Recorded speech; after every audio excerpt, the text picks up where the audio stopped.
नमस्कार दोस्तों, तेजस एकेडमी में आपका स्वागत है। जी हाँ, तेजस एकेडमी अब पुराने वाले चैनल का नाम बदल के कुछ कारणों की वजह से तेजस एकेडमी रख दिया गया है।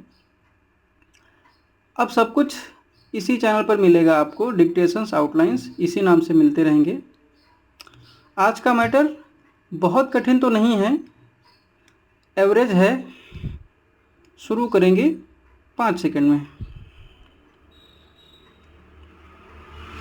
माननीय संसद सदस्य, विशिष्ट अतिथिगण, साथी नागरिकगण, मैं आज आपके सामने इस सम्मानित सभा को संबोधित करने के लिए विनम्र और सम्मानित महसूस कर रहा हूँ। जैसे ही हम इस पवित्र कक्ष में एकत्रित होते हैं, मुझे उस जिम्मेदारी के भार की याद आती है जो हमारे कंधों पर हैं। अटूट समर्पण और प्रतिबद्धता के साथ हमारे राष्ट्र की सेवा करने की जिम्मेदारी।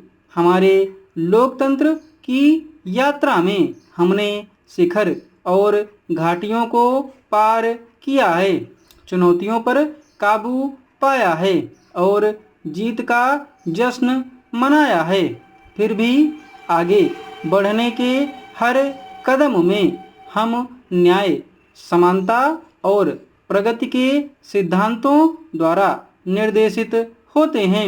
आज जब मैं यहाँ आपके राष्ट्रपति के रूप में खड़ा हूँ, तो मुझे संविधान को बनाए रखने, प्रत्येक नागरिक के अधिकारों की रक्षा करने और हमारे प्यारे देश को एक उज्जवल भविष्य की ओर ले जाने के अपने गंभीर कर्तव्य की याद आ रही है।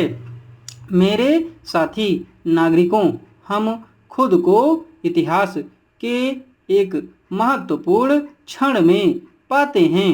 एक ऐसा क्षण जो साहस, दूरदर्शिता और एकता की मांग करता है। जलवायु परिवर्तन और आर्थिक अस्थिरता जैसे वैश्विक मुद्दों से लेकर स्वास्थ्य देखभाल, शिक्षा और सामाजिक न्याय की तत्काल घरेलू चिंताओं तक हमारे सामने आने वाली चुनौतियां विकट हैं।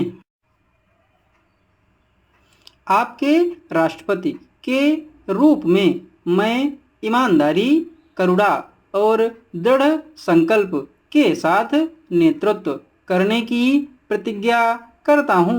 मैं हाशिए पर मौजूद लोगों की आवाज़ सुनने, कमज़ोर लोगों के हितों की रक्षा करने और सभी के लिए समावेशिता और समृद्धि को बढ़ावा देने वाली नीतियों को आगे बढ़ाने की प्रतिज्ञा करता हूँ।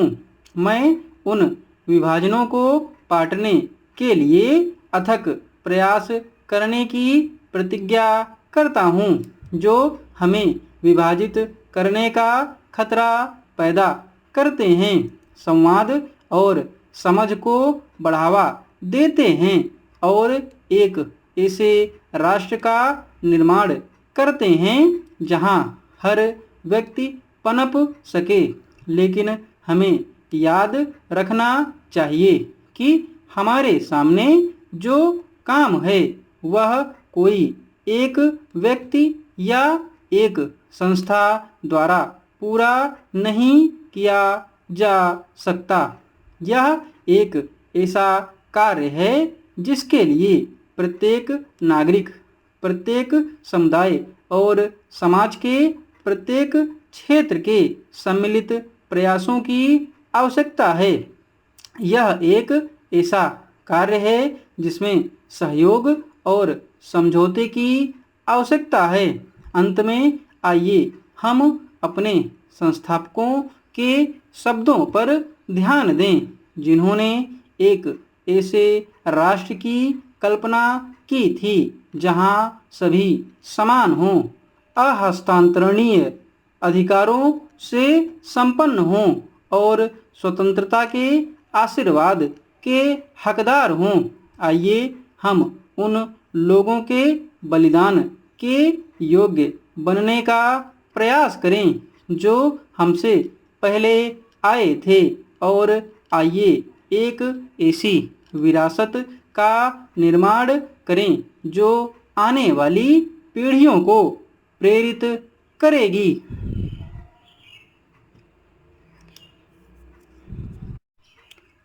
डिक्टेशन में 428 शब्द हैं और एग्जैक्ट 5 मिनट में ही समाप्त हुआ है, तो स्पीड 85 की रही है।